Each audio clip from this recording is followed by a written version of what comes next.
Transformers, more than meets the eye.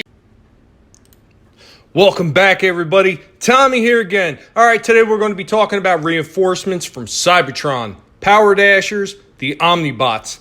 Now let's get into it.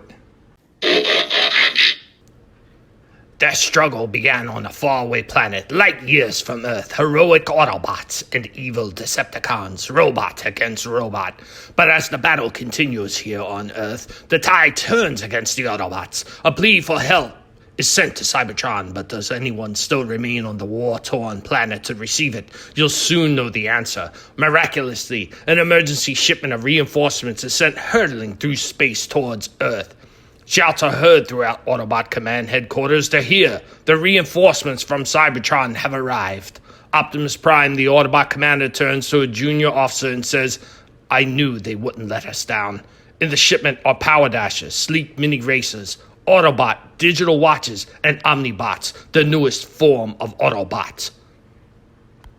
So in 1985, for a few robot points that you found on the back of some boxes and a few dollars, you could order one of three different classes of new reinforcements from Cybertron: the Power Dashers, the Omnibots, and the Time Warrior, which was nothing more than a digital watch. Hasbro had previously used this concept with G.I. Joe as a direct mailing for a product that either wasn't consumer released to the public or things that were just a backlog catalog of product that they had that just wasn't really released for one reason or another. So when the Power Dashers, they all featured a pullback motor action. They were interesting. They were super, super simple. The Omnibots were actually a little bit more complex figures, and they had unique design characteristics where their car forms had a secondary car form that actually was an attack vehicle. This added just a little bit more to the toys, and it made them unique. Interestingly enough, the Power Dashers and the Omnibots were all present in the Diaclone line. This is why they wound up being mail-aways and not part of the traditional lineup, because they were, I guess, looked upon as cheaper in design, which is kind of funny because the Omnibots they're a little bit better designed than the mini cars, but it is what it is. And they did release them as mail-aways, which is really cool. Some of the later mail-aways that they wound up offering, of course, was, Reflector. They had special promotional releases like Pepsi Optimus Prime. There was a Cookie Crisp Jazz. And I'm sure there's a few others that just off the top of my head, I'm just not remembering right now. And it's not really part of this video, so I guess it really don't matter at this moment.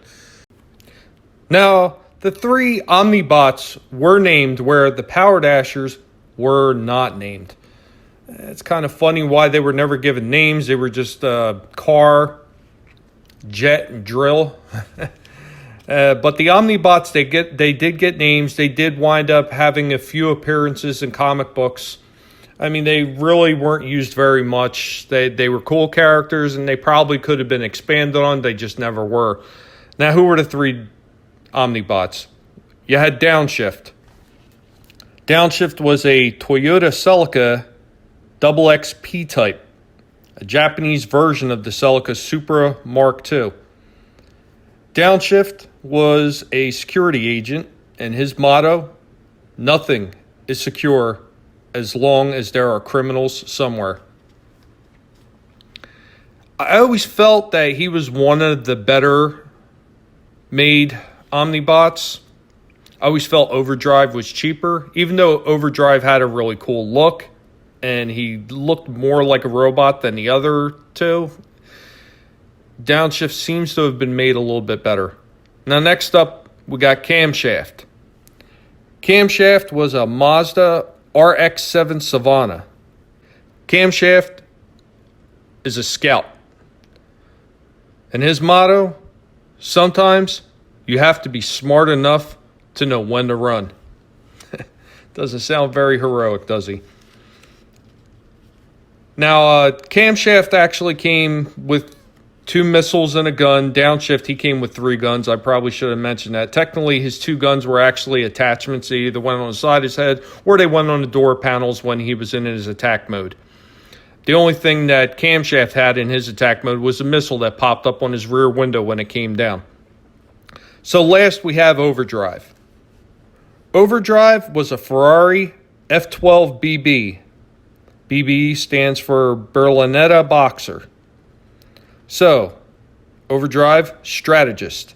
His motto, it's always better to think fast rather than last. Overdrive actually came with 3 weapons, even though you could only place 2 on the figure at any given time. So usually 1 or more of these weapons got lost because they were really tiny, since the Omnibots weren't all that big. And even though they weren't huge characters, they were almost comparable. Some of the Autobot cars, like Hound, they were almost the same size. And they didn't cost that much. In comparison, they were slightly cheaper. They did have some die cast on them, just not a whole lot. So one thing about Downshift, there was a variant on his vehicle mode, and all it was a teeny tiny little difference in the back bumper. Where the license plate would be on the vehicle, there was actually silica on one of the earlier releases, and then later on this was just taken off for whatever reason. So if you do have that one, that actually is a little bit harder to find for the most part, at least in good shape, because usually these stickers were destroyed on these figures. As a matter of fact, most of my figures don't have all the original stickers on them. Now, I've got most of them secondhand because unfortunately, I never had any of these as a kid. I did have a huge collection of Transformers. Unfortunately, most of them that I had originally were all stolen. And over the years, I've had to piece back my collection, and I've actually started to pick up some of the ones that I just never had the chance to get. So in closing, did you have any of these guys? If you did, what did you think about them? Leave me some comments and let me know. If you like what you've seen, please hit the like button and subscribe. And I'll catch you guys next time. Later, y'all. The